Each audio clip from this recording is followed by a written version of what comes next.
Hey everyone, and welcome to the Rare Liquid podcast. Today I'm speaking with Amanda, who went to Penn for her undergrad and then worked at McKinsey as a consultant for 2 years, and then came back to Penn for her MBA, but not just for her MBA, also her JD, and she was the president of the Carey JD MBA Student Association during her time here. Amanda will be working full-time in law at Kirkland in their restructuring group, but in today's episode, we're primarily going to focus on her time at McKinsey, where she was also a part of the recruiting team. So we're going to be going through a lot of great tips on how to break into consulting from a McKinsey consultant. Now, before we get started with this interview, according to ChatGPT, did you know that anywhere between 60 to 80% of all consultants at McKinsey, Bain, and BCG have MBAs? This means that if you want to work in consulting, at some point, you're probably going to need to get an MBA. That's why I want to let you know about Target Test Prep, or TTP, which I credit a lot for helping me get a 750 on the GMAT. Target Test Prep has been helping students crush the GMAT for 16 years and covers quant, verbal, and data insights for the GMAT focus, with 52 rigorous chapters broken into 1,500 lessons, over 4,000 realistic GMAT problems, over 1,300 instructor-led videos, 1,200 digital flashcards for studying on the go, and live online support from GMAT-focused experts. Target Test Prep is also the only company on GMAT Club with a perfect 5-star rating, and they also have the highest score improvement guarantee of 130 points. You're able to personalize your study plan and practice tests to whatever works best for you.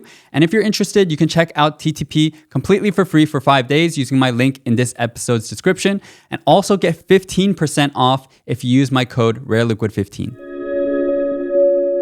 All right, Amanda, thanks so much for making the time today. And can we just get started with an overview of your background?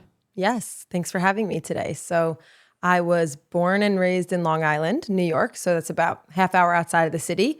Went to Jericho High School. I just remember being involved in so many things in high school, which I think has continued to be a trend in my life. For example, was involved in Lincoln Douglas debate in high school, dance team, varsity volleyball, math research, all these different things that kind of just laid the foundation for being interested in so many things. Ultimately then went to Penn for undergrad. So I was here for 4 years, then moved to New York City where I worked at McKinsey. And now I'm back at Penn for another 3 years. So finishing up my 7th year here in Philly, but super high level. So happy to go into all. Yeah, I mean, at undergrad, what did you study? What did you major in? Yeah, my major was it was a combined program called Communication and Public Service. So it was essentially about political communication. And then I minored in 3 things: political science, journalism, and consumer psychology, which was a joint minor between the psychology department in the College of Arts and Science and the marketing department at Wharton. So you majored in those things. What made you want to go into consulting when you had, not only those interests, but as you listed out, tons and tons of other interests as well? Yeah, so I feel that that's been probably the most consistent theme of my life, being interested and involved in all these different things at the same time, that it would be difficult for me to decide which one thing I wanted to focus on. So it's actually interesting in terms of why I went into consulting. I would say when I came to Penn, I had no idea what consulting was. Never heard about it. Certainly didn't grow up in my yearbook and write that I wanted to be a consultant. But really, I would say I came into Penn thinking I wanted to be a lawyer, probably in the public sector, maybe a public defender or something of the like. And I had worked after my freshman summer at a family court in Long Island with, alongside a judge and a law secretary. Had a great experience, but didn't love the public sector law area as much as I expected, and kind of then was like, well, I thought that's what I was going to do. What do you do now? And so I remember for my sophomore year internship, I applied for quite literally, I think over 30 jobs across so many industries, like the corporate development programs at like CPG companies, marketing jobs, you name it. But ultimately, I ended up working at a pharmaceutical advertising company in New York. This is after sophomore year. And I was in their account management and client services group.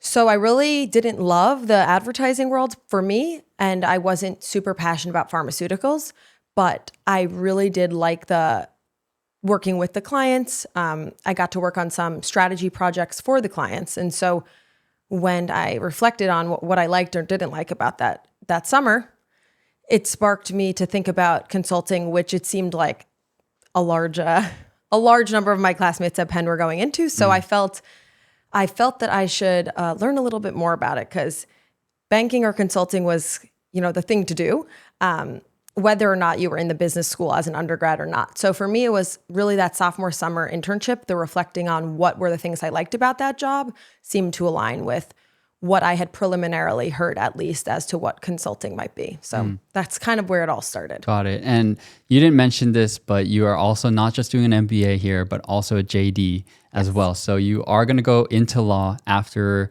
school as well. But I'll save questions for that later on. For now, I'll kind of ask about your consulting experience, and kind of first wanted to ask what the recruiting process was like and your preparation for it. So, Penn obviously is like a target school for a lot of different industries, consulting being one of them. What was the recruiting process like, if you can kind of go back into memory lane, I guess, in a sense, and remember what recruiting was like? What was the process like? Yes, definitely.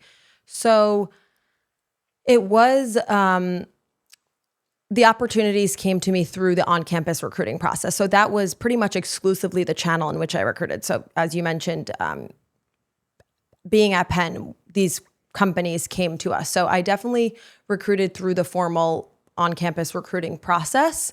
I did a little bit both my junior year and senior year, but I could focus more on senior year, since that's where I was recruiting for, McKinsey, Bain, BCG, Oliver Wyman, firms like that. So on-campus recruiting, and in terms of preparation, I remember a couple things that stand out as to, once I decided I was gonna try to do this, what were the things that I did? I mean, I think it was me and pretty much everybody I knew started out by reading Case in Point.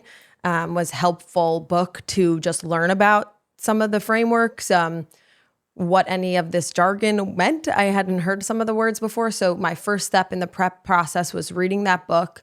I then listened to these audio cases from Victor Chang, had all the Victor Chang emails, listened to the cases, what was a good case, what was a bad case, what was an average case. Very helpful to actually hear the cases as compared to just read about them. I signed up for this website that I recall being called Prep Lounge. Effectively was a online platform where you could meet other people who were going through the recruiting process as well. So I indicated perhaps like intermediate, you could be a beginner, intermediate, advanced at your casing level, indicate your target firm, which I'm happy to go into further. Some of the firms have nuances in terms of the style of their case interviews. So I did that and actually met a couple people. You could only do so many through that platform, but I ended up, continuing to case with them. As I mentioned, luckily being at Penn, it is a school where there's lots of other people going through the casing process. So I had dedicated case partners on campus. So I treated the interview process as if it was a full-time class for me as an undergrad. So much so as putting it on my calendar in terms of like class blocks for casing with those dedicated partners, who I recommend not being your best friends, because it was helpful for having somebody who knew me, but who didn't know me too well, so that they were comfortable giving me that constructive feedback. And also on the casing point, I will say I found it just as valuable to not only have somebody case me and practice that, but also case other people, because I definitely learned some things that I thought were really great, some things that I was like, I don't think that's as great, from listening to people. So from a tactical standpoint, those were the main things that I did, along with identifying that I felt least comfortable going into the process with the fast math. So definitely did, mental math drills all the time for some time, but those were the primary resources I used at the time. Yeah, and I guess I shouldn't be surprised, but I also kind of recruited for consulting as well, did one summer before I pivoted to finance. But I also remember reading Case in Point, looking at a lot of case books from a lot of like different schools. I think there are MBA case books, and then also using Victor Chang. Yeah. Didn't use Prep Lounge because I didn't know about it at the time. But it's funny because Case in Point, I feel like when I first read it, I was like, oh, this is so helpful. And then you realize that book, it is a super great intro book, But then like the way that it teaches you to try to case, it's like trying to memorize all these frameworks. And I think it's more, for me, I found it helpful kind of, as you talked about, like understanding the jargon and what is kind of in a case. And I wanted to ask you, as you were preparing for your, let's say, first interviews for consulting, how many cases did it take for you to have done to feel like, okay, I feel like I'm ready for and comfortable for an interview? Yeah, I definitely echo that, by the way. I think it's a great starting point. But I think if you only relied on the book or use only the frameworks that the book had, they are just too generic for really mastering casing. So just wanted to share that. How many did I do? I think I probably did well over 50 cases before. It's hard to remember the number looking back, but just thinking about the frequency with which I was doing them, as I mentioned, having them built into my schedule like 3 times a week with 3 different prep lounge partners and 3 different other, I think, casing partners I had on Penn's campus. I think I was doing at least somewhere in the range of like 10 to 12 a week, I think. And so I would say you need to have like 50 under your belt. I think you could do different levels of depth. For example, sometimes I would read cases from, some of the university case books and write out what I would do or just talk to myself about what I would do. So I don't think you always have to go through the full case process, but I would probably recommend doing about 50 or so. I think that repetition helps get very comfortable. Yeah. I think 50 is a number where if you do 50, you should be pretty prepared. Yeah. Versus if you do like 10, then you got to be like really, I don't know, smart, born to be a consultant to be able to be ready for recruiting with 10 cases. Yeah, I think 50 is a number where like you do that, then you'll probably be as good as you'll probably get. Yeah, I think eventually it becomes marginal returns. Yeah, exactly. I think there's actually I say that, but I take it back a little in that it only helped in terms of comfort.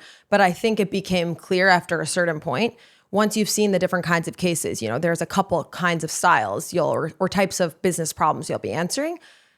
After seeing all of them multiple times, it does become pattern recognition and you could answer it quickly. So I think 50 is a good benchmark. Yeah. And when you were recruiting, which firms did you like first recruit for? And can you first give us like what you feel like is the difference between McKinsey, Bain, BCG and then other strategy firms? Sure. So I had actually, for my junior summer, just for the context, because it led into that senior year recruiting, I worked at American Express for my junior summer internship. In there, it was called the Strategic Planning Group, which is effectively their internal consulting group. So the preparation that I had done the year prior for some of the jobs that I was recruiting for, which were more internal strategy roles at different companies, was quite similar from the sense that I did have to go through the casing process. So I had already had some exposure from an interview preparation standpoint to casing when I was doing that junior year internship process. But ultimately, after that summer, which I had an excellent summer at American Express, I really loved that group in particular. I just decided, though, that I thought I want to start at a larger consulting firm. I really liked the strategy. I liked the nature of the kinds of problems I was working on at American Express, which, like I said, I think from a functional standpoint was quite similar to the type of work I would do at consulting. But I wanted a broader perspective, firm that would, hopefully offer me a broader range of exit opportunities. And also, I wasn't yet confident that I wanted to be in financial services and payments exclusively, which of course American Express is. Right. So that was just the background context as to why I ultimately recruited again. So yes, so then come to senior year, I was very intentional about only recruiting for select firms, given I had had such a positive experience at American Express and felt that I would only not go back there at that juncture in my career if I got one of these other opportunities. So that led me to the firms that you mentioned. So a lot of people think about MBB, McKinsey, Bain, BCG, and then there are a lot of other consulting firms out there. What do you think separates the big 3 from the rest? Yeah, so I applied to those 3 and then Oliver Wyman and Deloitte for my the 5 that I recruited for that senior year for context. But obviously I could only speak to what it's actually like at McKinsey, since that's the only one that I've worked at. But in terms of why I think people, view MBB in a different light, I think one is the clients that they attract, right? I worked with some of the most impressive companies when I was there. I think that's probably a shared trait across all 3. So just from a sheer opportunity standpoint, you're working on the most prestigious projects, prestigious problems. The people that I worked with were absolutely brilliant. The problems I was solving were what I viewed and what I think most would view as really important and really challenging. So I think you get that at probably most strategy firms, but I do think that there is a difference at MBB in terms of the level of importance, perhaps, of the problem, more meaning that it's just such high impact work at such highly viewed companies. But I think that there's a lot of similarities between, McKinsey, Bain, and BCG in terms of the type of work, the type of experience, the type of opportunities that working at any of those firms will create.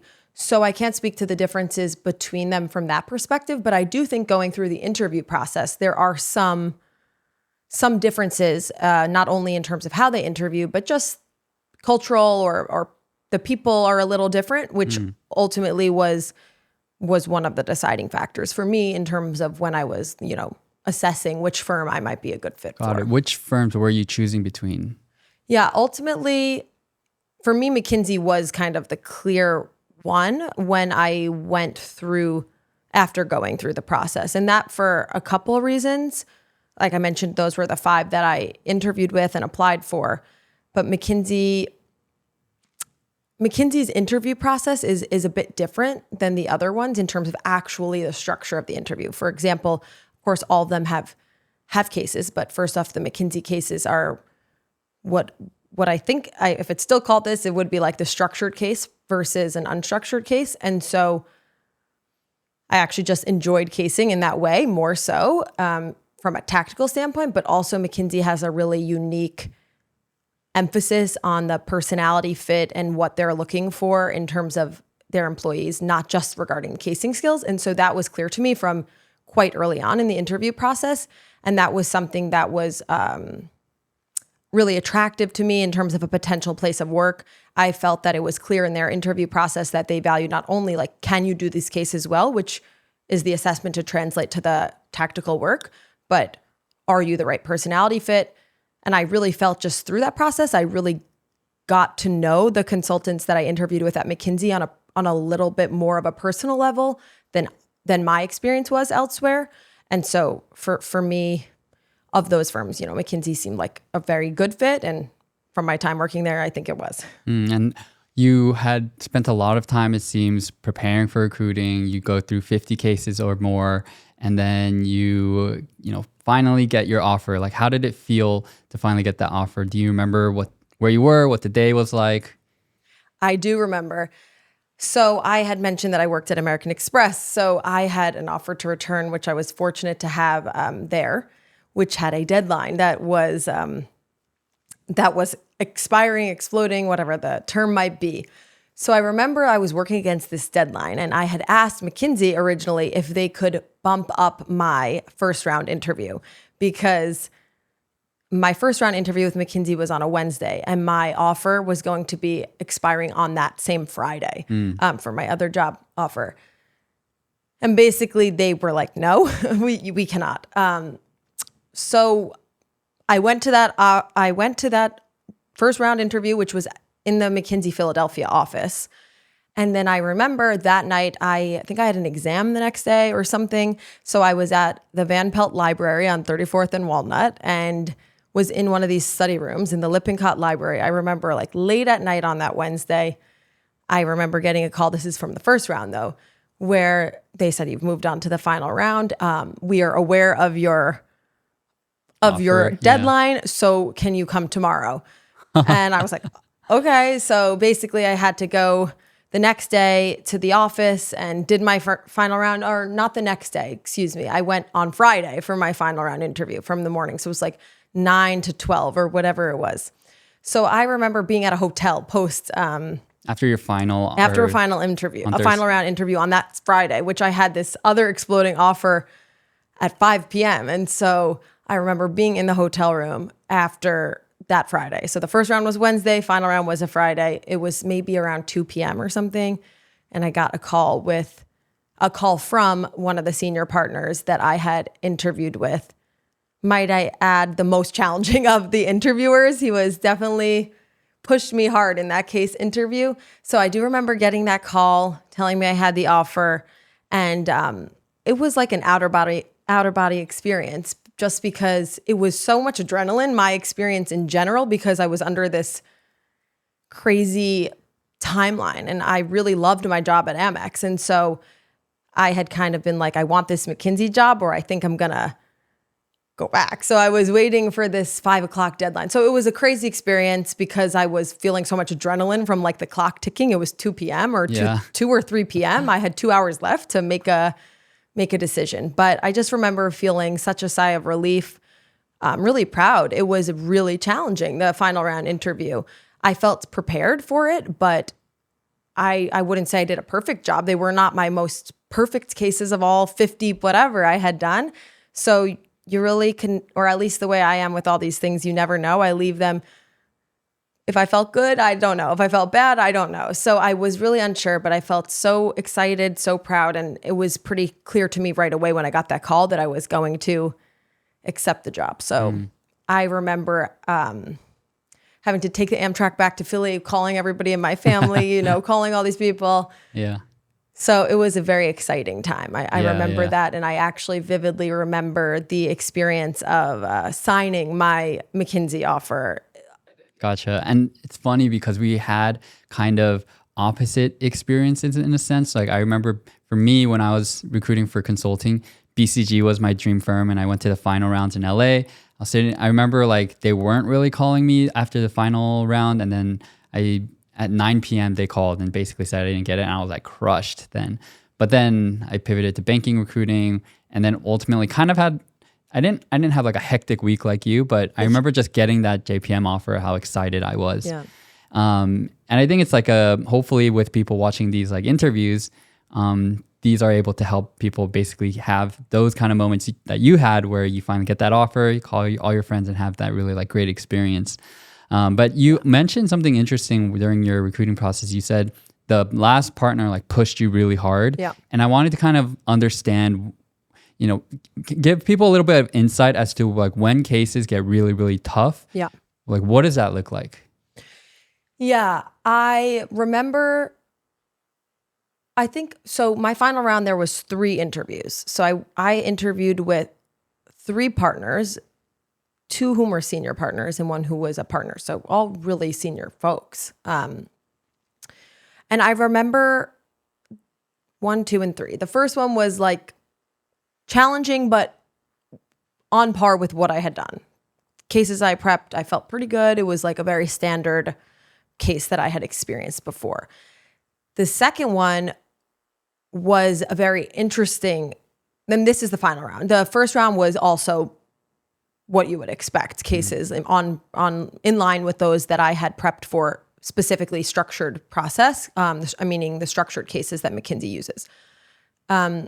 The second interview I had, that final round, was with a partner that I remember leaving it feeling rather perplexed because I didn't even know if I had done a case because we were chatting about myself and then all of a sudden we were just what I thought was like chatting about interesting business problems. It did not feel like a case, and especially McKinsey cases were very structured. There was clear like 1, 2, 3, 4 steps.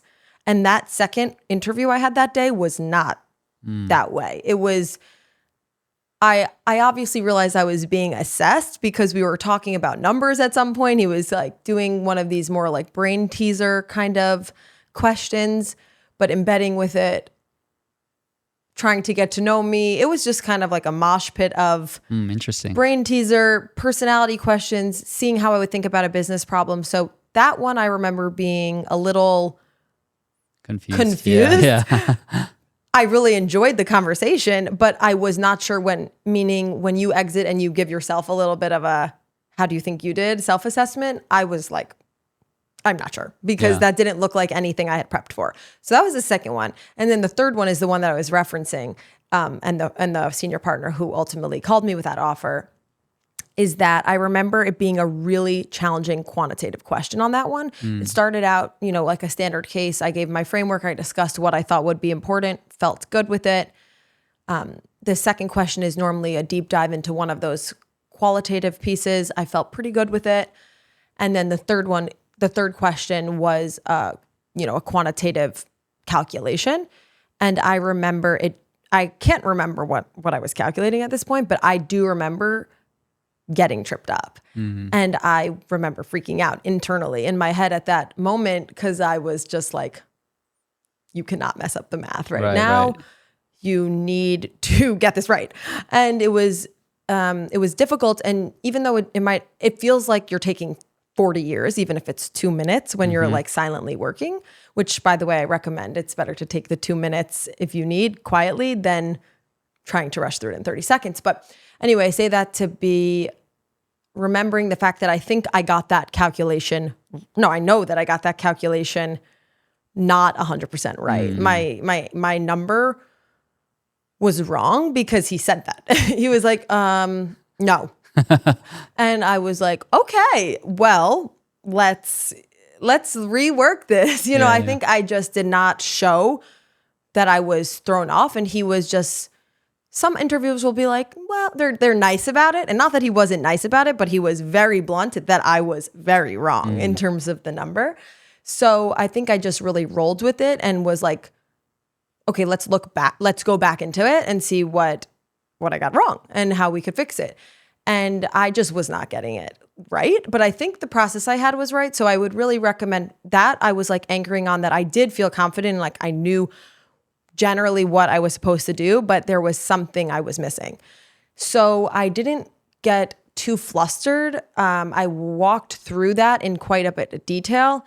And obviously you need to be authentic to yourself, but I try to be funny when I can, or make light of a situation. So I think that's something to be prepared for in terms of them pushing you. And sometimes other interviewers that I've had, maybe in earlier rounds or at other firms, would actually walk through the numbers with you, or like, let's figure this out. Let's troubleshoot this together. That did not happen in that interview.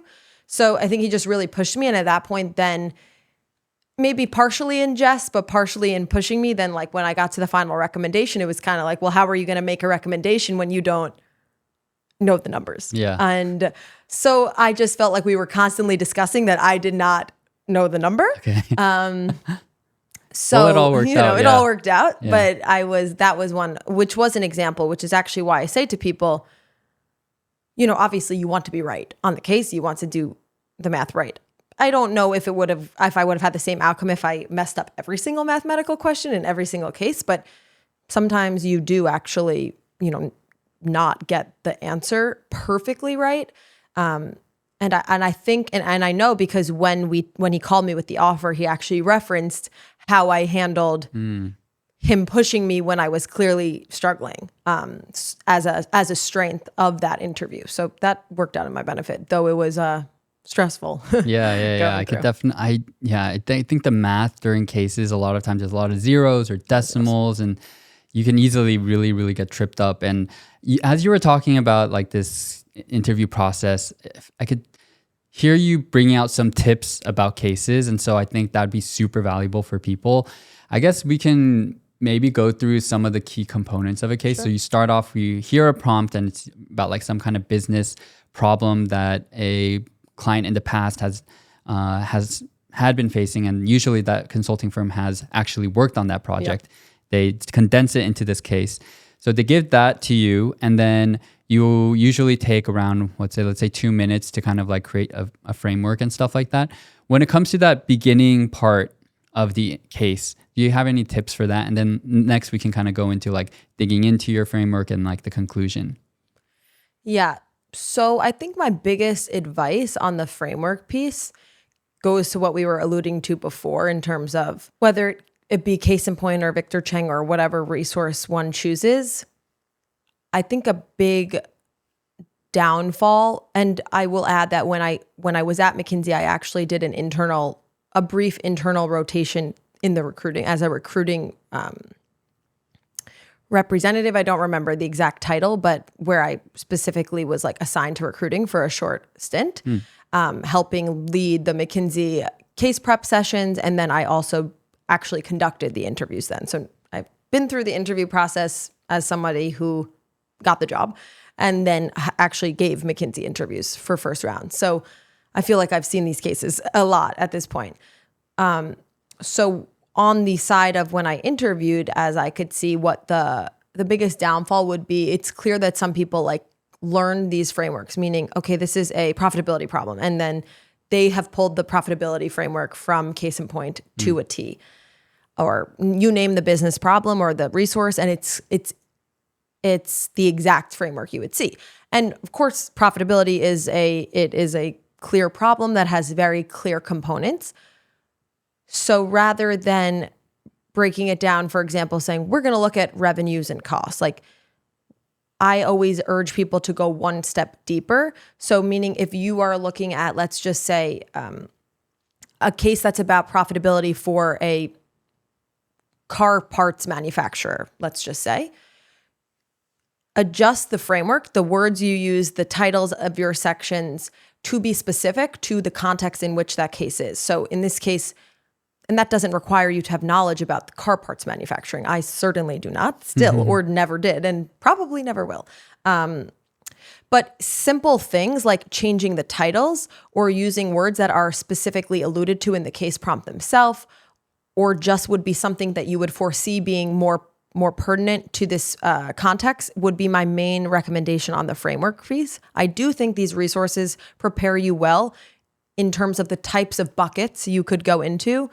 I think there are clear buckets that are the right ones to go into depending on the business problem. But my biggest advice on the upfront section would be tailoring your case to the case context itself, such that when I'm as an interviewer reviewing my notes from that first round, you will be someone that has a framework that is nuanced, that's slightly unique, that even if it's something small, those small things actually do stand out because it shows that you understand the nuance that is required for this specific context as compared to any other profitability question. Right. And I definitely want to ask about your recruiting experience a bit as well, a little bit, but kind of drilling down, I guess, also more into the case. So let's say you set up your framework and then now you're going into the analysis. They might give you charts and tables and all of that. And you're like going through a lot of data and information.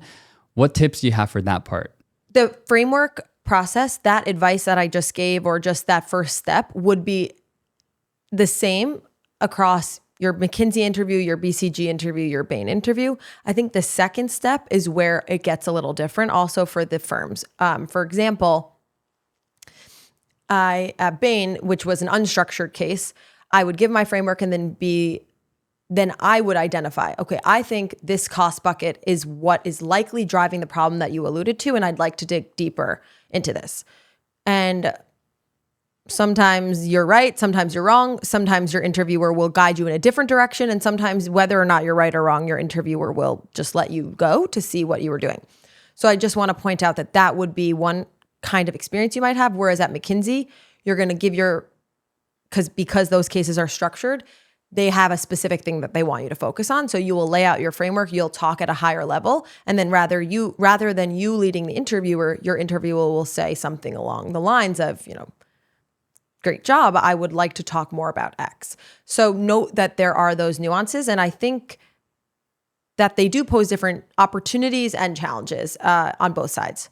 But in terms of feedback, advice for the next section, at McKinsey, it will be one, right? They'll give you, and all of them, they'll give you a specific topic to look at, and as you mentioned, charts and graphs and everything. My biggest advice for that piece, particularly in the domain of virtual interviews, which my first round and my final round back when I interviewed, a handful of years ago were all in person. There was no virtual interview. But when I conducted interviews, they were all virtual. And as far as I know, the majority of first round interviews have remained virtual with final rounds having got returned to in person. But so I think that this advice is even more critical in a virtual context. When you are reviewing the graphs or the charts, that is a time where I would recommend talking out loud, meaning what you're thinking about, speaking as you're thinking. So it's really helpful for the interviewer to get a sense of where your mind goes, what is your eyes being drawn to, what is standing out to you, like in real time. So I really recommend that, meaning, you could obviously take 30 seconds, take a minute, whatever you need, but I found it to be actually really helpful in the quantitative part, particularly on the graphs or charts, to review it together, to make it more conversational. Like what I'm seeing as stands out to me is this. That doesn't mean you have to have a conclusion on what it means. Like, I'd like to look into this more to get a better understanding. So I think I contrast that with the more quantitative part, meaning you have the analytical piece of the graph and chart analysis, and then you have the quantitative piece that's actually doing the calculations. On the calculation piece, and those will be your like second and third part of your McKinsey case, I would recommend taking time. And you mentioned zeros. I got tripped up on the zeros all the time. Yeah. That was my biggest like mathematical downfall in these cases. Billion and million and trillion, and they would just trip me up. So I think that the real-time discussion for the graphs is helpful, whereas with math, you should take 2 minutes if you need. Like people, it does. I remember being an interviewee, feeling like I needed to be done in 30 seconds because it was so painfully awkward sitting there in silence, versus as an interviewer, it really didn't feel, that's within reason. If you were like, can I take 5 minutes? No, you actually can't, just because of the time of the interview. But 2 minutes is actually really not a big deal. And as an interviewer, I just like organized my notes. So I would recommend taking that time so that you've already walked through it and then walking through in a very detailed way. And I alluded to a challenge that I had in a quantitative part where I got the number wrong. But I think what was my saving grace in that one was I had a very clear process that I had already explained. This is how I would solve it. This is what I think is the steps to take. This is how I am going to take it. And as an interviewer, especially virtually, again, because I had paper in front of me when I was doing the interviews and I walked through it with my interviewer. It's a little hard to see a paper through a screen. If somebody had made a mistake but hadn't walked me through their process, I actually really wanted to help. And I think most interviewers, certainly at McKinsey, but I would venture to say at all of these firms, really want you to do well. And so we would be like happy to try to troubleshoot and pinpoint where there was an error to see if you could course correct, because that's realistic. But if you haven't walked me through your process, it was impossible to troubleshoot where the problem lied, versus somebody who had walked me through, it was clear. So those would be some tactical points. And then just on the final piece of the interview will be this more like conclusion recommendation. Right, yeah. And I would say I had a very clear structure that I always used, which was being like upfront, top line, this is my recommendation, and not like wavering. Whether or not your recommendation is right, like actually for the most part doesn't matter unless it was so blatantly obvious that that's one answer, but I would venture to guess that won't be the case because most of these cases are not that way. I would be upfront. I recommend X, that it's very clear walking away what your recommendation is for 3 reasons summarized. In the McKinsey ones, they could likely map to multiple things you've discussed. You've gone through one thing that's quantitative, you've gone through one graph, and you've likely talked in more detail about one of the qualitative buckets. And then I always recommend, you don't get to go into it in much depth, but it's worth showing you've thought through that, this is not well thought out because it's been 25 minutes or whatnot. So point out some risks or things you would like to explore further as next steps. So I think the first and the last piece, your framework, and then your final recommendation should be quite structured. And I think the middle areas are where there's a little bit more room for dialogue. Yeah, thanks so much for going into all those details. And I also got that tip for the conclusion, always end with like either risks or something more to look into. And it's just kind of funny because that is what a partner would want to do because you're trying to sell more work to your client. And so that could be, you're always kind of thinking of like, oh, what else could we do kind of mindset. Yeah, it was true to then when I think, people always ask or not poke fun, but say, in many jobs, not just consulting, like, is the interview really a fair assessment of what you will, like, if you're equipped for the job? And of course, it's like an extremely consolidated version. And of course, when I'm dealing with real clients' money and real dollars, I did not do the math on paper. I used Excel. Yeah. But it actually is quite reflective. The cases, like you mentioned, are based off of real cases. And even structurally, like what a case was, would typically comport to a work stream that you might work on. You would have a next steps on every end of every client deck that you're doing. So I obviously haven't worked in every industry at all, but I do think consulting does actually quite a good job at creating an interview that is rather reflective of what the work itself is. Yeah, I feel like if you don't enjoy the recruiting process for consulting, you're probably not going to enjoy consulting work either. Agreed. And I also wanted to follow up on what kind of people were good fits for McKinsey in particular, and how people stood out in the behavioral part of the interview. Generally at McKinsey and probably the other firms as well, I think something that's critical, and you alluded to it, meaning if you didn't like the case, you might not love consulting, but I think a general trait that one must have to really enjoy consulting, but not only enjoy it, but be good at it, is like a true curiosity to learn. And that sounds a little cliche, but what I mean by that is, like, especially at the analyst or associate, whatever your entry point is at McKinsey, at the other firms, obviously every firm has a different name for their entry roles, but I was a business analyst. If you went in post MBA, you would be an associate at McKinsey. You're going to be working on all these different things that you likely have no experience with. So I think somebody who is comfortable being uncomfortable, I would be thrown in, and you're expected quite quickly to, like, learn a lot about really niche things. I remember once working on a project, probably that's why I gave the example before, for a car engine manufacturer. I don't have any automotive industry experience prior. So that's just an example of, you need to be willing and able to go really deep, really fast. That makes a lot of people really uncomfortable, because clients who are quite senior will come to you, and that's the model. That's the working model of consulting. Like, you're expected to know, even though you didn't know a week ago. So I think if you're someone who wants to feel like super comfortable all the time, like you know everything, and you don't feel comfortable leading something or presenting something unless you know everything, I think you will have a hard time in consulting.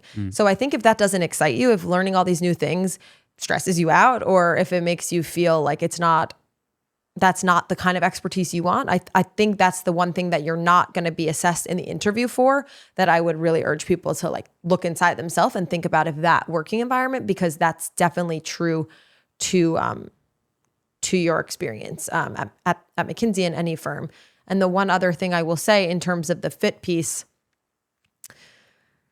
I think McKinsey just goes, my experience with McKinsey was they went really deep in terms of certain experiences. So wanting to understand how I felt in the moment of whatever story you were talking about or whatever experience you were sharing, they really asked me really detailed questions about, how did you feel in that moment? Or what were you thinking about?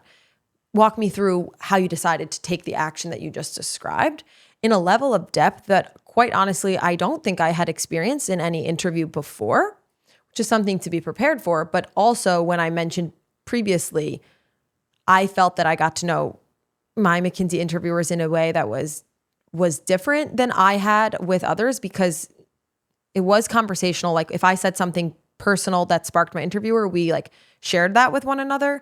But the way that they asked me questions was just quite in depth on one thing, as compared to other behavioral interviews that might go, like, ask you lots of rapid fire questions and you give lots of answers, lots of breadth, little depth. I would say my experience with the McKinsey fit, and most would say it's going to be quite in depth about fewer experiences, which to me fostered a deeper connection. And also, I just felt that it was people who went really deep, because those were the questions. And I will say, from now having worked at McKinsey, that is quite true. I feel like everybody I met at McKinsey in the interview process was super passionate about not only the subject matter that they were an expert in, but also like something else, be it a hobby, be it something in their personal life. And I really felt that came through in my experience interviewing with McKinsey.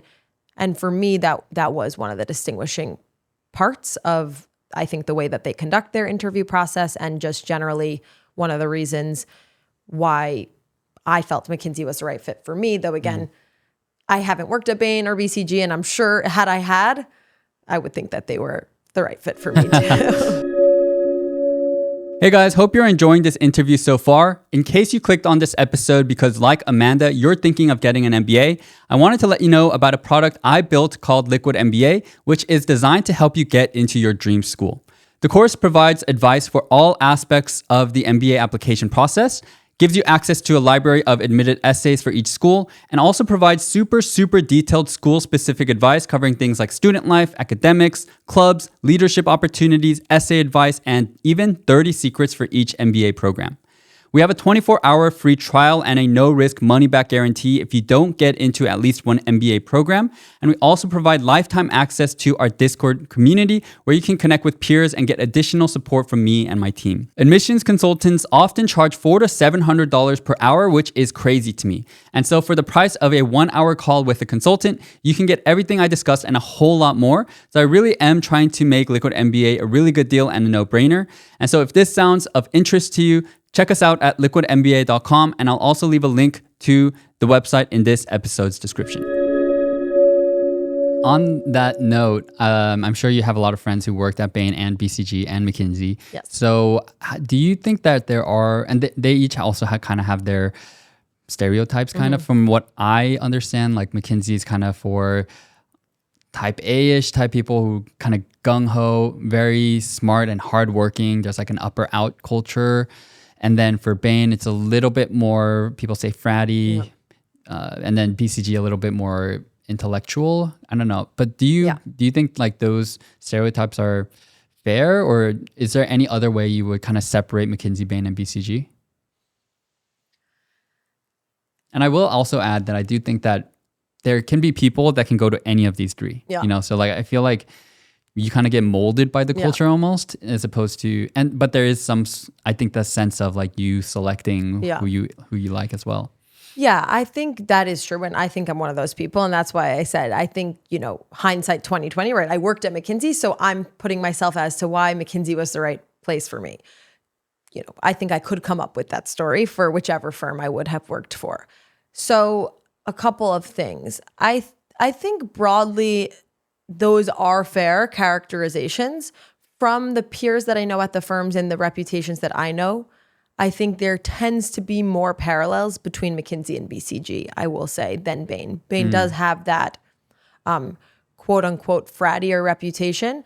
I don't know if that's true. I didn't work there, but I do think that the folks I met during the Bain process were more social, and that was kind of the vibe that they gave. They were a bit more, not fun to chat with, but they just gave the vibe, more that their work friends, for example, were, also their social friends. And that was actually true for my experience at McKinsey. So that's why the line is kind of hard to draw. But I will say, I do think from my experience and from my conversations with peers at all these firms, I see more parallels between the culture at McKinsey and BCG. Bain gets like all the hype of being like one of the best cultures actually, and at Wharton, that's like constantly an example of like a great workplace culture. So that's not to say one is better or worse, actually. It's just, I think Bain might be more distinct, and then I would put McKinsey and BCG in a more of a comparable bucket. I do think McKinsey people are quite type A, though I would say probably quite type A across all three. I think it's mostly what I was alluding to as to how I distinguished in terms of the interview process. I felt that like the conversations I had with the McKinsey folks were just a bit deeper. And again, that could just be chance of who I interviewed with, that we connected really well, but they were just like quite deep in the area, like wanting to engage in intellectual conversations in the interview up front. And I think that is true at McKinsey. Like people nerd out in terms of whatever their area of expertise is, or even their hobby. Like they go all in on every single thing. So you just, I can't exactly describe it, but that just really came through. Like it felt really just intense people, but in the intense way that I was, and that I was looking for, like true passion about work and outside of work. And those kind of blended, and that might be good for some people or that might not be good, right? Like for me, that was a good match. So that is what I would say, that there's probably more similarities than differences.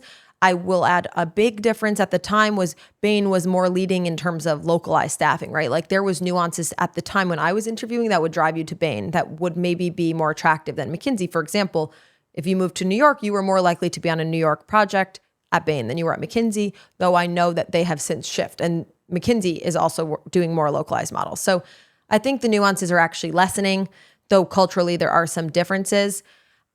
The one other thing I just want to add to your point on mentioning like an up and out culture at McKinsey, I think there's elements of that will be true at any organization that's a partnership model. There's fewer spots at the top than there are at the entry, and so not everybody's meant to stay. But my experience day to day, and even post, I don't work at McKinsey at the current moment, was absolutely not where you were feeling this up and out, really cutthroat competitive environment. Like, is it intense? Yes. Like, is there a high expectation for the work quality and your output? Yes. But everybody I worked with was super collaborative across the scale. In fact, it's one of my favorite parts about working at McKinsey was, and which has both helped and maybe even hurt me now, because it's so not hierarchical in the sense that, yes, the hierarchy exists, but you could speak to a partner, a senior partner as an analyst, as an associate. So I actually felt like McKinsey was quite collaborative. Like when I needed help, people were willing to give me the time to explain it, to walk me through. I truly felt that my teams had my best interests at heart, and that when I was looking for opportunities, people tried to create them for me. So I think that's a unfair characterization that McKinsey does get, that I want to say there's probably numerical truth to it in that not everybody can become partner at McKinsey. But is that like felt in the lived experience there? No. And even since I've left, some of my closest friends and certainly many of my closest professional mentors, obviously that's where I started my career, are from McKinsey and still help me even though I don't work there. So they no longer are benefiting from helping me, and they provide me so much good advice and good support. And I guess like the upper out culture, I guess on from the outside can seem like it's overly competitive, like people clawing over each other. But I guess when I talk to people who are some of our classmates who worked at McKinsey, I also get the sense that it wasn't something you feel every day, but maybe when it comes to certain like promotions and you're trying to go for it, like there aren't spots for everyone, I guess. So that's what could be a little bit tough. And that's true from my experience at JPM as well.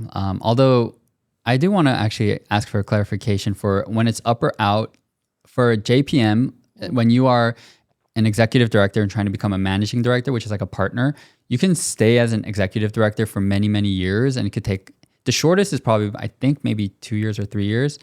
And then you can become a managing director, or you could be an executive director for like 7+ years and then become an MD. So you don't always, it's not up or out. It's just like up or up slowly. Kind of. Is it true is McKinsey like up or out, or is it up or up slowly, I guess? I guess I'm not 100% sure, but you definitely can't stay an engagement manager forever, I don't think. So I do think it would err more towards up or out in that regard, in that I don't think there's a clear like, okay, it's X time, and if you're not here by X time, you're out. It's not that way. But I think if you were not demonstrating the skills to advance, let's say, from engagement manager to associate partner, that would be like, that is a quite significant jump. I think that that would probably come out in your end of year feedback, not immediately. Like I said, it could take somebody X time and somebody Y time. I do think consulting and at McKinsey, and I would venture to guess at Bain and BCG and all these other firms as well, is more up and out in that regard, because I think that they are more time-bound roles, if that makes sense. And I actually don't want to misrepresent banking either, because there is, for certain positions and people, if you do kind of get outed. If you aren't like performing well, or you're not a good culture fit for whatever reason, there is that as well. So it's not like for in banking, it's only up or slowly out. It's also up or out as well. And for many companies around the world. But moving more towards consulting and your time actually working in the industry and your insights for that, can you first actually, a lot of people like to poke fun at consulting, say like, oh, like you don't necessarily add value or whatever. So can you maybe defend consulting and explain what kind of value consultants add to their clients? Yes. It's kind of I don't know why people poke so much fun at consulting, and I'll probably get poked fun for saying that because I am like a very big consulting advocate. I had a wonderful experience working at McKinsey, and I think that consultants get a little too much flack here at business school. But in terms of, yes, so I will say I only worked on projects that were like growth related, or I worked primarily on innovation work, growth strategy, business unit strategy, nothing that was cost cutting or, cost cutting, which I think is the driver of a lot of the fun being poked. So I can't speak to those kinds of engagements, but so all of mine were companies or groups that were were either doing really well or just looking to expand. So I think that context helped me have a really positive view because I only worked on projects that were really exciting opportunities for the companies, right? Sometimes your clients were still not happy to do that because you often come in as a consultant and then put more work on the plate of your clients, right? In addition to their quote unquote day job. But all that to say, I think that consultants do add value. I think that I and my teams, myself and my teams added value in the sense that, one, we were working on things that the organizations themselves did not have the capacity or time to do, right? I think a lot of people poke fun because they will be like, what does a 22-year-old know about automotives that is beneficial to an executive in the automotive industry? And there's some fairness to that point, but I think the benefit is like completely having this fresh perspective, having no bias, being, if you work in X industry for so many years, you're worn down by the processes, knowing that something is unlikely to happen. Like as a McKinsey consultant, I was not yet in the phase that I was in the early phase of strategy projects. You're not yet worrying about, necessarily like, will this happen? Obviously, when you get closer to implementation, you need to be realistic that you're giving actionable recommendations to your clients so that your work is not for nothing. But I think that fresh perspective, that ability to look at something from an objective lens without that industry bias is actually really helpful. And third, I think I partnered really closely with our clients, and so do obviously other consultants as well. So I think that relationship and that sounding board as someone being an external ear, an external source, was something that I found to be really valuable. The relationship is just different, right? Between someone and their consultant versus someone and their manager or their subordinate, and in terms of what that working dynamic. So those are some tactical reasons why I think consultants add value, but also broadly, like I truly think I worked on really important projects. I worked on, things that I actually saw tangible impact on people's lives.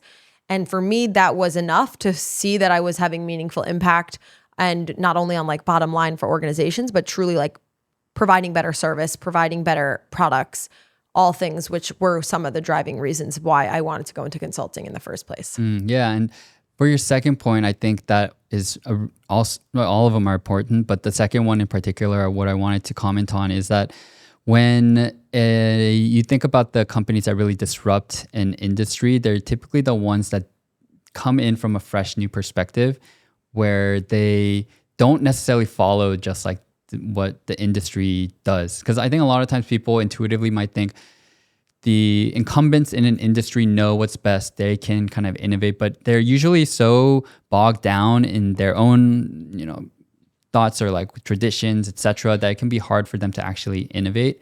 And I think an external view can be very, very helpful in a lot of ways. And I wanted to next ask you about, so now you've hit the desk, you've recruited, you're maybe going from client site to client site.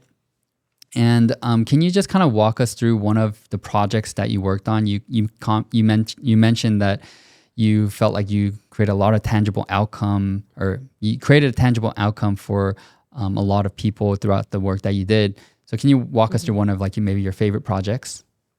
Hard to pick one, so maybe I'll highlight two quickly. Okay, sure. I think the first one that comes to my mind is actually the first project I worked at McKinsey, which I was super lucky to be on. It was wonderful and actually hugely impactful for the rest of the work that I did, both from a content area and people. But the first one was for a real estate property owner, developer, investor based in New York. And effectively, and that project evolved over time because of the pandemic, of course. But when I was working on the project, which was pre-pandemic, effectively the real estate company had a residential branch and a commercial branch.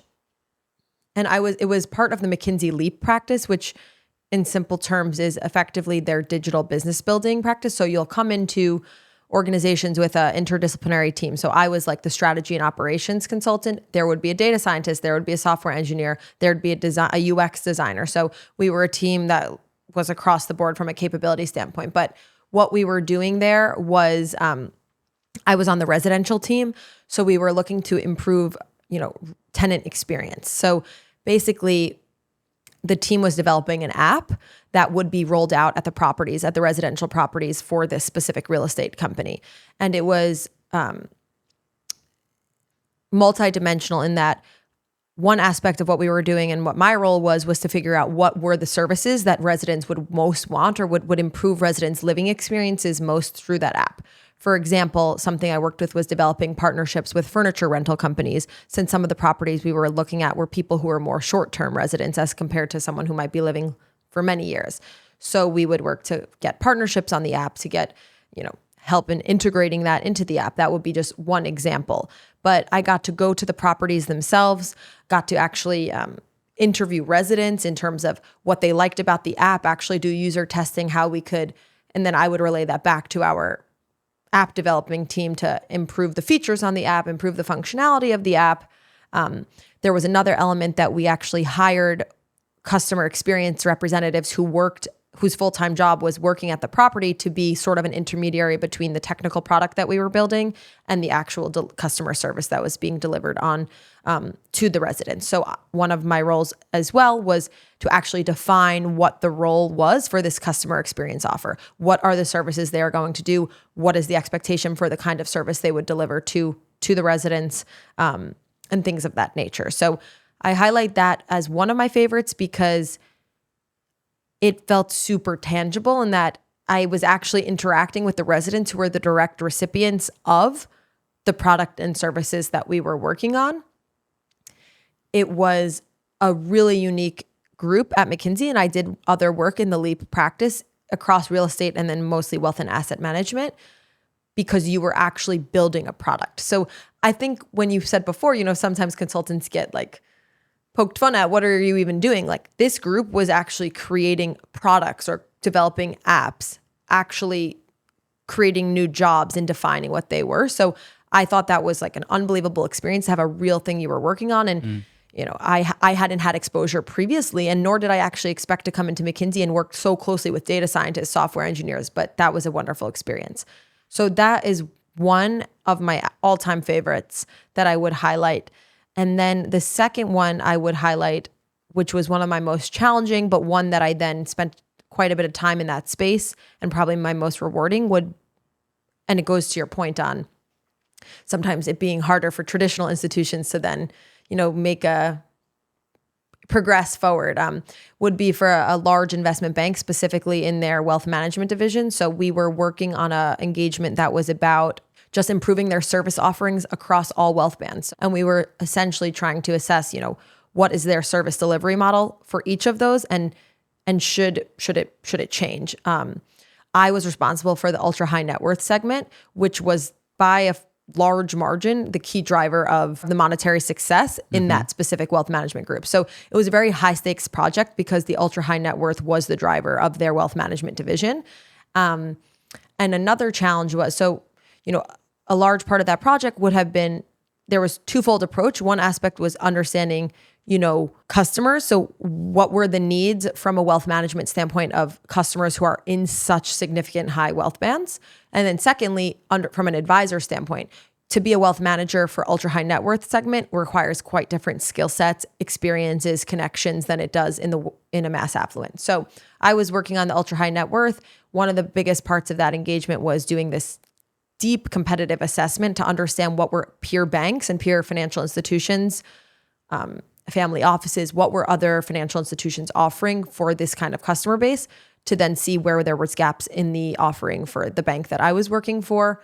And then also seeing then how we could train or recruit the right kind of advisors. So it was quite challenging to get information on that one, because some of the key drivers on this is things like compensation of advisors. Not many firms want to share what their compensation model is. So I did a lot of expert calls, customer surveys, deep research. And I pointed this one out, which may or may not sound exciting to you, but because I felt that it epitomized like what I was at McKinsey to do, which was to get really deep into a subject area and become a quote unquote subject matter expert really fast. And it was a 12-week project. And I felt that I knew everything there was to know about the ultra high net worth segment. So much so that I could go into deep level of details. The deck, maybe it wasn't the best deck in the sense, that font size had to be really small to include all of the information that I wanted to share. I was able to, that was the first time where I led a work stream, which at McKinsey, you're, given that opportunity at an early tenure from end to end, meaning, there was not really much oversight. I kind of decided what was important, what I needed to work on, what was the output I was working towards. I got to read this and present to COO of, a very large bank.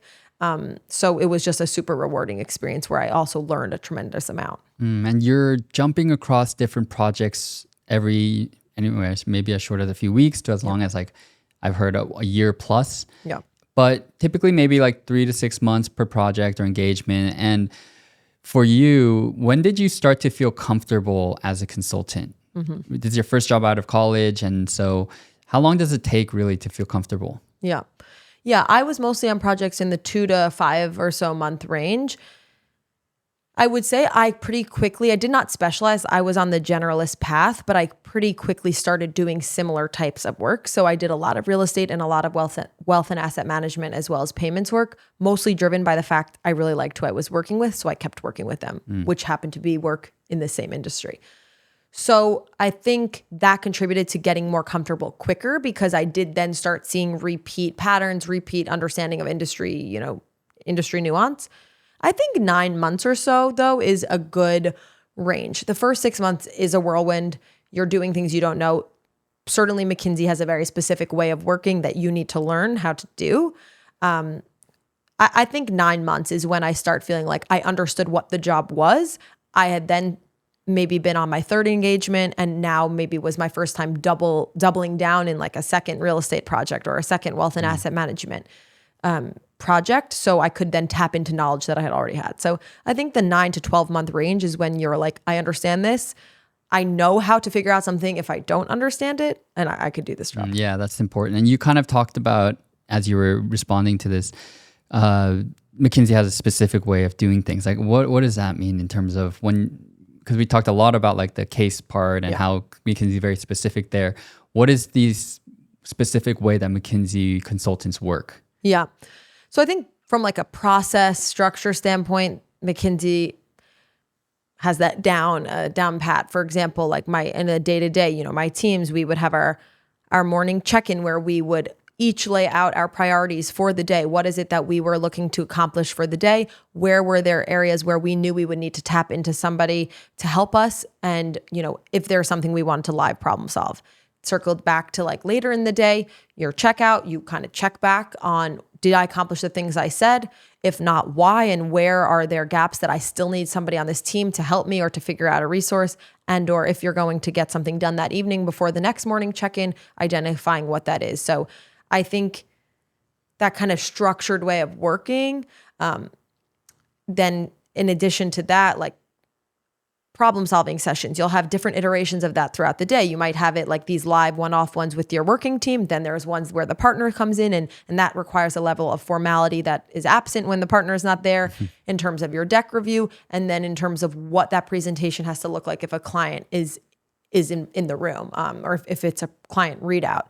So I think just kind of understanding what each of those meetings is, what each of those touch points was, what the purpose of them was, and kind of what I was expected to do, how I was expected to do it. The 3 points that you have to lead with, the way you have to kind of top line present, even some things as like specific as, McKinsey has, everybody says like, if you see a deck, you should be able to know that it's a McKinsey deck, which won't say that it's McKinsey necessarily, but just the way that the deck is made. Their slides are set up in a certain way. You just don't know all that until you do it. But I will say that way of working, the way you email, the morning check-in, the evening check-in, that kind of structure really got ingrained in me in such a way that as I've worked at other places, when people don't work that way, which is not a lot of people, because McKinsey consultants work in a very specific way, I'm kind of like, yeah, why don't you do it this way? Why don't you do it like that? Yeah. But I guess not everyone has had the training or like the reps of working in that way. And I will say my friends here poke fun at me because I think the McKinsey way of working has been ingrained so deeply in me that I even like talk and use McKinsey speak in my personal life now. Or when I'm talking to someone, they're like, are you writing an email to like a McKinsey partner? So I say that it's a very specific way of working that I think is a really strong way to lead to outputs. Yeah. So I've personally adopted it. I mean, probably is pretty efficient when it comes to work. So it probably works. And I wanted to also ask you about the time when you said it was in your first year and you had to present to the COO. And does McKinsey provide any kind of training in terms of when you're presenting, or do they kind of, or maybe you ask your partner or like your manager or something like that? How did you feel going into that meeting? Was there any preparation given? Can you walk us through that? Yeah, I don't recall going through any. There are formal trainings like upfront, and you do practice things that would then come into use in those moments, but I don't necessarily recall a formal training for, say, client presentation. That might have changed. There are plenty of trainings, so I could be wrong on that. But mostly it came down to, I certainly did a lot of dry runs myself, and I worked with my manager, more directly the engagement manager, who would have been like, someone who you would go to more than perhaps the partner to run practice or to point out. I definitely remember asking my engagement manager, when you're presenting to clients, this is so much, a main trouble is there's so much information, like how can I deliver this all to a client? And you're not supposed to get into the weeds, but you're supposed to have the weeds in the backup should they want to go into it. So that balance for me was the hardest to strike. And I definitely leveraged my engagement manager, and everybody has their own experience, or I should say own style. But I would say it came down to mostly watching engagement managers and partners deliver presentations to clients, and me taking from them, okay, that style resonates with me, or I see that they're doing this well, that seemed to work well with the clients. So it's a more just like learn through osmosis, I think, than as compared to any formal training. But they do throw you into the deep end in a way that's, safe, like you're with your partner and your engagement manager, such that if I don't know something, someone else could jump in. So you're never alone in that regard. But I think that's one of the best parts about that job, because now having worked at other jobs where you don't necessarily get the opportunity, like in my second or third month, I was already giving client presentations. So that's a unique part, I think, about consulting. And another unique part about consulting is the perks. And I think people hear about them a little bit, but then I think consulting perks are some of the best in any industry. Do you mind sharing what kind of perks you guys had at McKinsey? Yeah, I definitely agree. And now not having them, I'm like, I think I was a little spoiled also in the sense that it was my first job out of college. And so I don't even think I fully grasped the how good these kinds of benefits were. I mean, the main one, and that's how you're like an adult now, is that their health insurance is really good. Truly, actually, it's amazing health insurance. So that's the benefit that most is appealing to me. But of course, if you're traveling, when you're traveling, all of your meals will be covered, and all of your expenses related to travel is covered. But then there's, great behavioral health and mental health benefits in terms of, counseling being covered, and they have, an app that you could use to have like immediate like immediate help if you want to talk to someone. There is like so many resources regarding mental health. There was executive coach that you were able to work with 3 times a year. There are even resources regarding figuring out your next step and helping like career planning for your next opportunities. Of course, there are benefits regarding, the gym access and physical benefits and health as well. And I was not at that stage in my life at the time, but there's leading benefits regarding, maternity leave, paternity leave, for women getting support in terms of actually, fertility and other pregnancy related benefits. So from a health standpoint, be it physical, mental, emotional, I think that they are leading in that regard.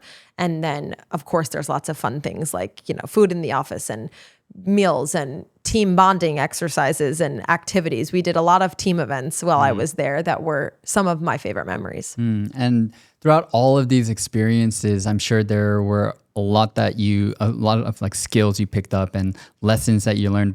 Can you share one personal and one professional lesson that you took away from your time at McKinsey that you just can reflect now on and think about like, these were super important lessons that I couldn't have gone anywhere else? Professional standpoint, there's a lot, but one thing that has stuck with me is, and maybe it actually is about, it kind of toys the personal and professional, but on the professional side, we were just speaking to the opportunity to present to clients at such a junior level. And I think that's really daunting for some people. And it hits on, well, why would the senior executive want to listen to what I have to say? They clearly know their business better than I do. But something I learned was twofold in that it's not about the like age or the actual tenure from a role in terms of the value that someone will contribute to the conversation. Like when I was at McKinsey and I was engaged in my internal problem solving, like I felt that what I contributed was equally as important as what my manager contributed, what the associate partner contributed. So I think that environment instilled in me that understanding that value is not only derived from your seniority, from your tenure, from how long you've been at the firm, and really approaching each person that I meet in the workplace as somebody who can and will deliver, value in their own way. And I think that second part of that is one feedback I once got that is stuck with me is that someone referred to me as having a casual yet confident delivery that was able to be tailored for the right level of senior executive. So I think you go in thinking you have to have like a very specific, proper approach and formal readout. And sometimes that is right, but it's not like sometimes the casual delivery could work, or you just need to be able to adjust your working style, or not necessarily your working style, but really adjust your presentation style and the ability to read the room and understand what the client needs and how I could deliver it. So I think just having a broader understanding or a broader idea of what like a successful executive or a successful presenter looks like is what I left McKinsey with, and also feeling confident that I could be that, be it at McKinsey or else.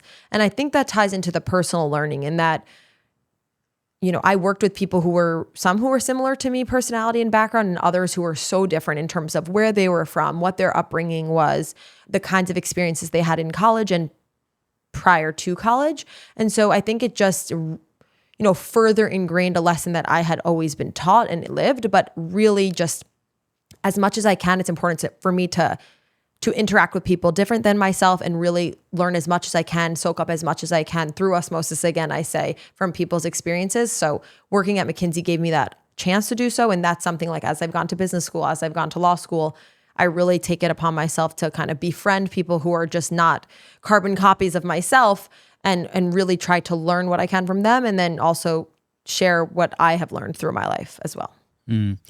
Yeah, I really like both of those. And I think you're totally right about how it can be intimidating when you're younger and you're presenting. Like certainly when I was in banking, I never really had to do that and I barely spoke up. I think that's a huge difference between banking and consulting, where in consulting from almost day one, especially if you're on client side, you're expected to be interacting with the client, versus in banking, you're in your cubicle quite a bit as an analyst.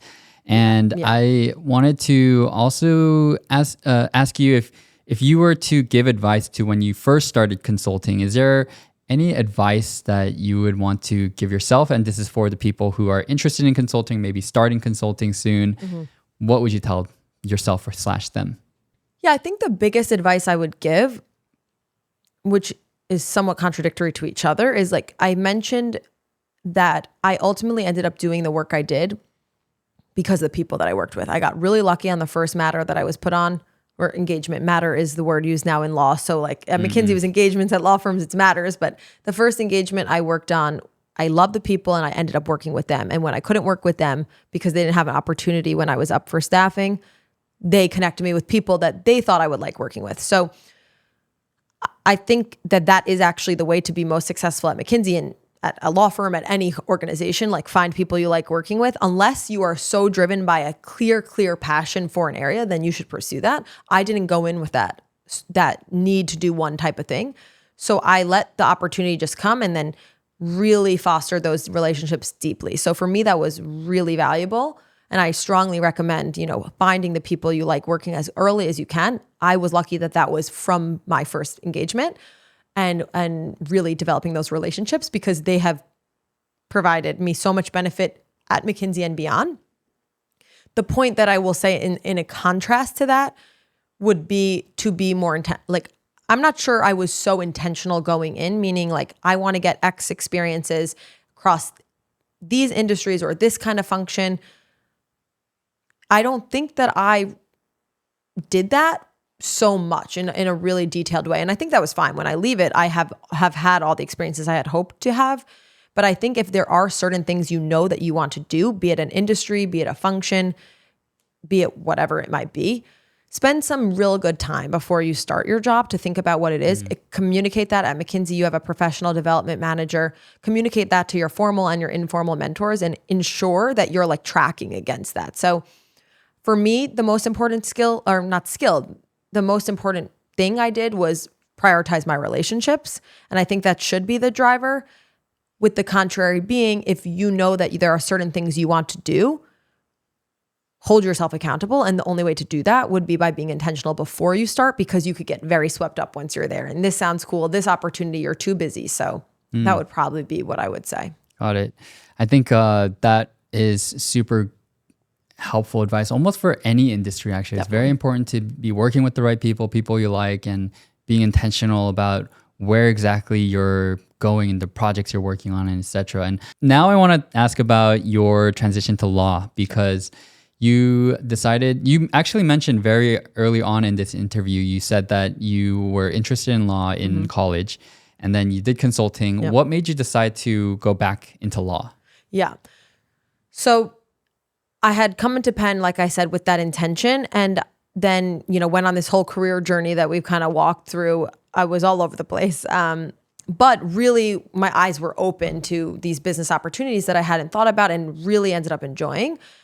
The contrary to that, or not contrary, but in addition to learning all these new business things that I liked and that I wanted to go into professionally, from an academic standpoint, which I alluded to at the beginning, what I was studying, my subject matter was more so in the humanities and the social sciences, areas that would have more traditionally led to a career perhaps in the law as compared to business. And from an academic standpoint, or just the types of things that interested me were things more related to law. For example, my senior thesis, I was focused on civil rights legislation and immigration reform, things that would really lend itself to either going into like academia or the law and policy, public policy. So I think I was always kind of going on this twofold path, that I was now professionally going across like into the business world, but my interest still remained in the law. And I always just thought I would be a good lawyer, or I thought I was going to be a lawyer. So it's kind of that I always had these twofold interests, and I was going on this double path. So I actually was more surprised by the business side than coming back to the law. But I say that with the fact that I actually applied my senior year of college for business school and law school, because when I was reflecting on my post, junior summertime at American Express, then recruited in the senior fall for McKinsey and signed that offer. And when I thought through that, I was super excited about it. But again, I was like, I did love all the law related classes. My favorite class in college, or one of them, was this American constitutional law class. So I always just had this feeling that I still really wanted to explore the law further, but I wasn't sure in what capacity at this point, now that I was taking my career on a different path. So actually senior year, I decided that I still wanted to go to law school, and I wanted to commit myself to doing that because I knew that if I, went to McKinsey and dove all in, I would be all in on that. And it could be really easy to kind of lose sight of what I had said I wanted to do. So my senior year, I applied to a couple of programs that had joint JD MBA programs, and I only applied to schools that had them in 3 years or offered 3-year version of that dual degree. So I actually made my decision to go to law school and to go to business school as a senior in college. I picked Penn, and then I deferred it for the law school at the time told me you have a maximum of 2 years.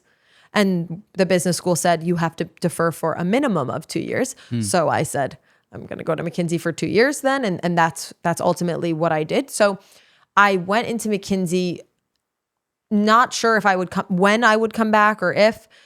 I thought that I would actually, but I knew early on that I was going to go back to school. So I started McKinsey already having deferred business school and law school through that through that program.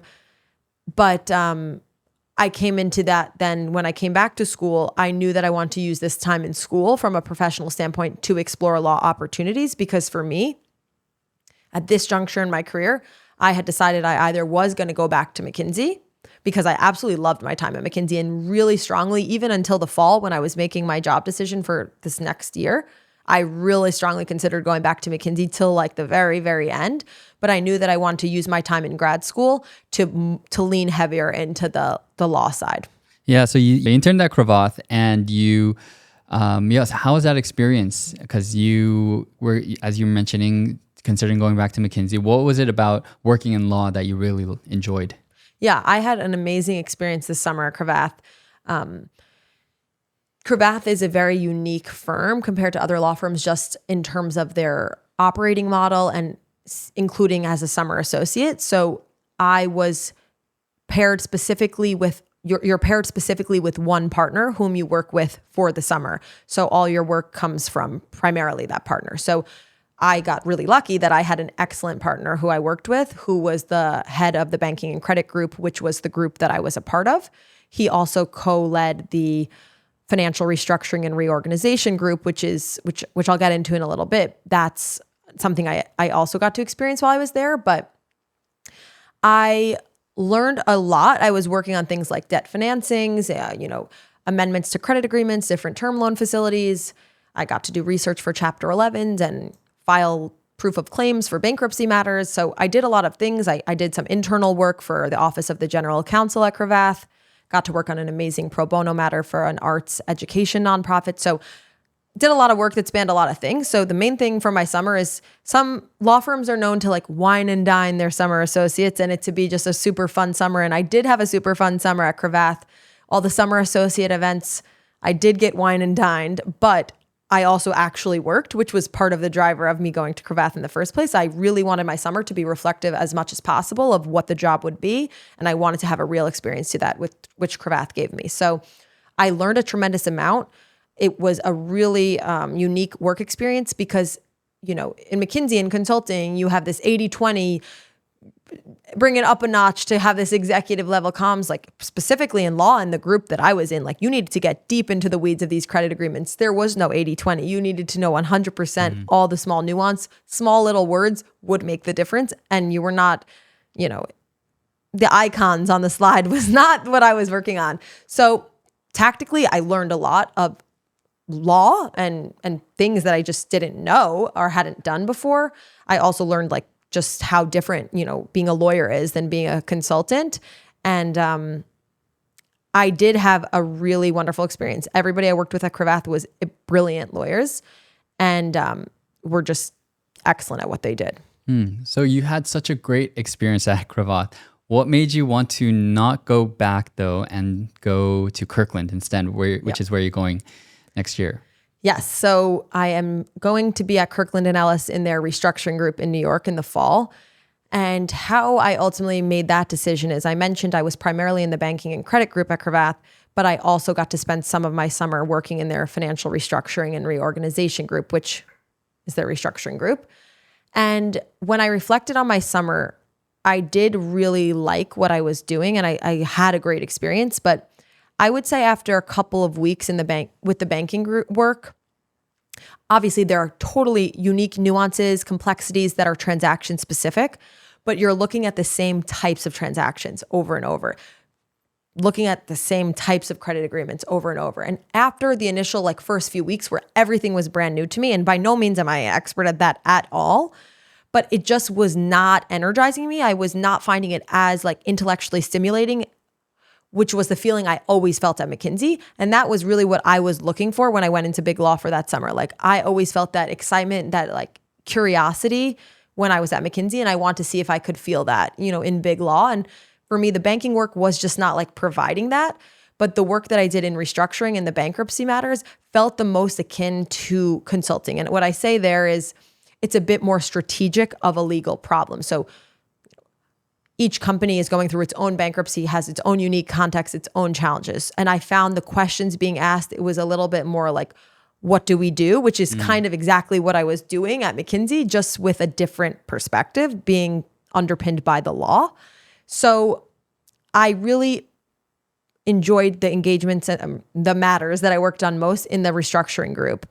When I thought about where I was going to go full time, and I will say that when I came into the JD MBA, a lot of people had mentioned restructuring as a potential area that could be interesting for me or for any JD MBA because it is, as far as I've seen, and now I think that this is true, the best intersection of the two. To be a great restructuring lawyer, you need to understand how businesses work. And I think to be a great restructuring banker, you need to understand the bankruptcy law. So I was told it would be a great area for somebody who wants to leverage both sides of my brain, leverage both areas of interest. I took all the bankruptcy law classes I could, fiscal crises, upper level classes. I did independent studies related to certain countries' bankruptcy codes. So I really was deep in it at school, but I hadn't necessarily thought about doing it professionally. But then after I reflected on my summer, I felt that was the work that was most interesting to me. And if I was going to practice law, which I could get into why I chose to practice law, I felt that restructuring would be the best match for me. And so once I came to that realization, Cravath, their restructuring group is just, quite honestly, it's just smaller. It's not one of their primary corporate groups. It's more of a specialty group there.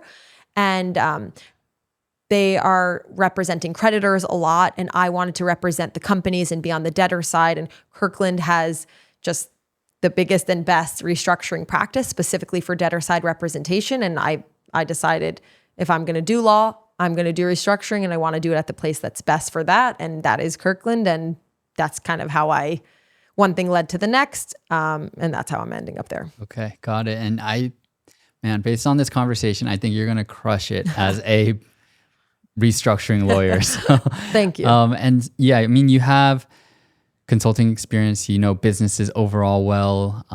You have law experience. So you have all these different unique, I guess, experiences. But if you were in an alternate universe and not doing any of these things, is there any other career path you feel like you would be pursuing instead? Yeah, it's an interesting question because it's one that I was just asked recently. I was trying to think about this, and I think that there are a lot of answers I could have for this. And I actually think it goes back to one of the first things I said in a really summarized way, that I was involved in all these different things in high school. And then I was on this dual path in college, which is why I needed to get the dual degree because I couldn't decide. And so I feel that's the main theme that has permeated my personal and professional life, is that I like a lot of things that are not necessarily connected, or you wouldn't necessarily expect one person to be interested in.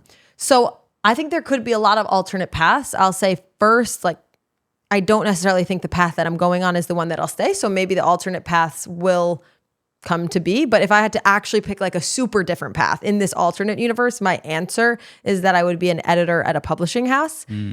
I say that because one, when I was a little kid, the dream that I had over and over at night was that I was locked in the bookstore borders overnight and I would wake up apparently happier than ever. So I always loved books and reading and writing, which is a key driver why I've ultimately gone into law. Like I think my skills are in reading, writing, public speaking, things that naturally lend itself to being a lawyer, which is why I'm finding my way there.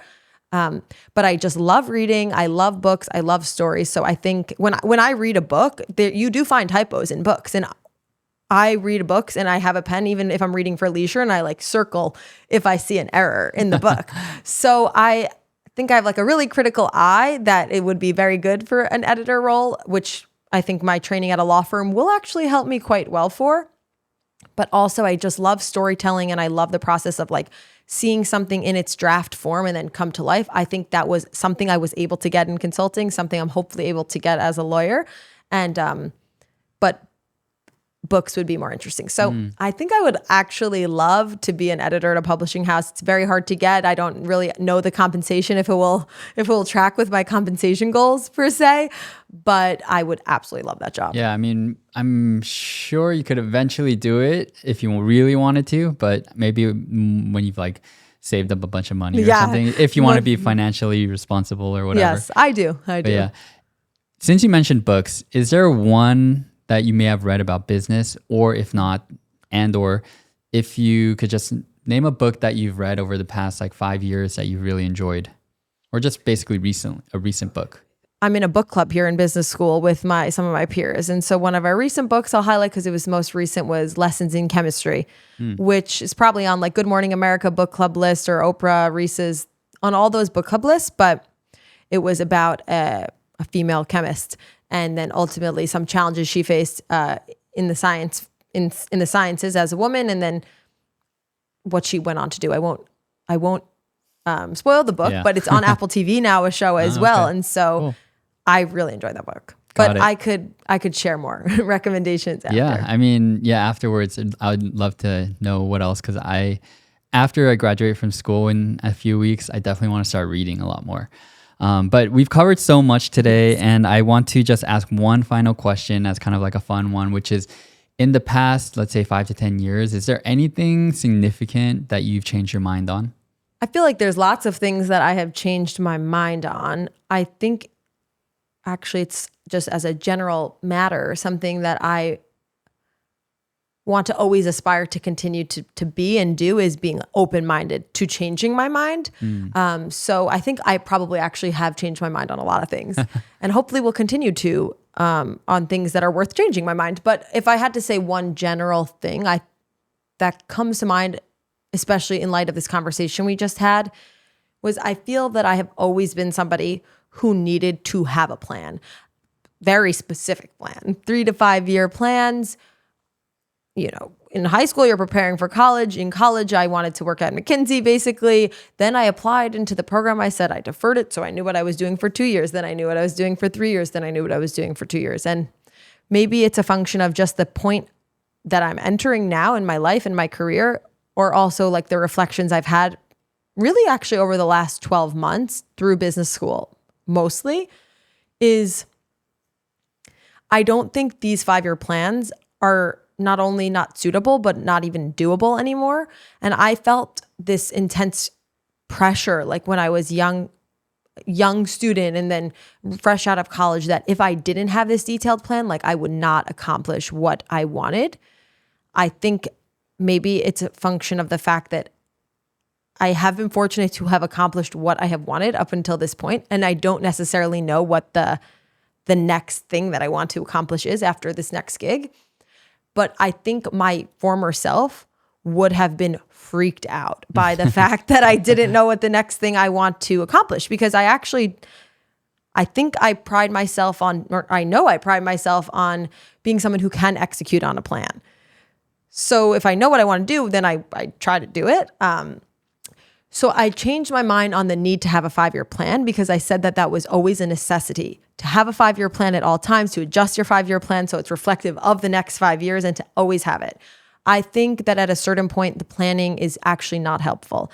And so I have come to be a bit more open-minded to the fact that it's fine that I don't know what's next. I feel confident in my professional, personal, educational background that it will lead me hopefully somewhere good.